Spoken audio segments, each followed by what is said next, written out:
After working with literally thousands of auto detailers in their businesses at this point, I found that carpet shampooing and carpet detailing is one of the biggest time sucks for interior details for guys who are in the first like 1 to 2 years of their business when they haven't figured out a stride yet. So let me give you the #1 strategy I've used to speed this up, and this could potentially cut your carpet cleaning time in half. But before I do, if you guys have not heard, I'm hosting a live annual event on Zoom on April 4th. The link to register completely for free is in the YouTube description box below, and I'm going to be walking through the most detailed business training I have ever done on exactly how to scale your detailing business to 6 figures without working more hours, detailing nasty cars, hiring employees, paying for more stuff, certifications, an expensive van, or any of the traditional stuff that detailers tell you you need to pay for. You can do this literally from your own computer, from your own house, from your own garage, from your own car. Scale to 6 figures. This is what took me to 6 figures in less than 9 months, and it's not stuff I show on social media. It is only stuff I show in live trainings like this. If you want to be a detailing entrepreneur and scale a legitimate business that puts way more income in your pocket than you thought might be possible with this business, I promise you cannot afford to miss this training. April 4th, registration is still open at wilsonautodetailing.com/register. Now, the first thing I want to point out about the interior detail that I'm doing here is, of course, I vacuum just like any normal person would before I start shampooing the carpets. The one thing you're going to see me do throughout this entire video is, rather than cleaning the entirety of the carpets, I am simply doing what I call targeted carpet shampooing, where I've removed the weather mats, and the only part of the carpet I'm cleaning at all, or at least almost at all, you'll see me change this in the trunk, is the edges or the borders, the areas where the weather mats don't cover the carpets. Let me explain exactly how I do this. When I come in to vacuum, and this is one of the later stages of my detailing process for the interior, because interior carpets are often best left for the latter half because you're stepping on them and doing all sorts of other stuff while you're cleaning the other areas of the interior. When I come into a van like this that's actually relatively well kept and I've finished vacuuming, I will take an enzyme treatment or an enzyme cleaner. I will spray it around the borders of the entire vehicle where the weather mats did not cover. That's the first thing I do. I'm not mopping anything up or steaming anything. I'm just spraying the enzyme treatment. Now, after that, you're going to see me doing what you see me doing in this video, which is taking my carpet shampoo and spraying it on top of every area where I treated previously with the enzyme treatment. Then I take my microfiber towel, and all I am doing,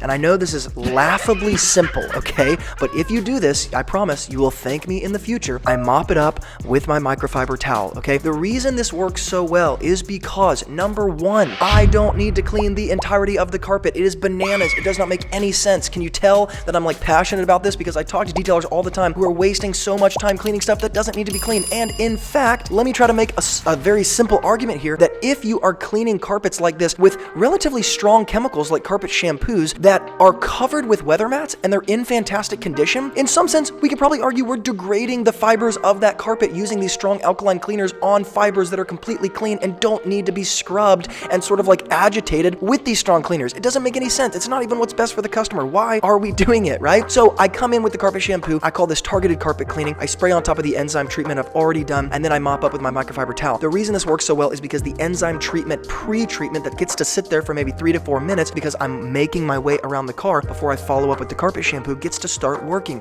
When I follow up with the carpet shampoo, all I need is my microfiber towel, right? So the way I've sequenced things and the type of chemical I've used allows me to make my job even simpler. I don't even have to pull out my steamer. Now, later in this video, I do pull out my steamer to clean the plastic housing in the floor of this van to push crumbs out and make things just a little bit easier to grab, but I'm not using it to clean the borders of the carpet. Now, even more important than this very, very simple technique, what really allows this to be possible is when we have already pre-treated the carpet with some sort of protection. So, of course, this strategy works really well for newer vehicles and vehicles that aren't totally trashed, right? There are times when you have to just soak a carpet. You got to extract it. I get that, right? Disaster details exist. But what you see me doing after I've cleaned this carpet and what I'm spraying on the carpet now is a carpet protection. Now, this is actually a full interior ceramic protection, so I can get it on plastic pieces. I can get it on the leather seats and all that sort of stuff, right? I like the all-in-one nature of it. But you can see I soaked the carpets in it, and now I'm going to let it dry for about an hour to 2 hours. And what happened? All of this carpet is going to be completely protected for the future. So this targeted cleaning approach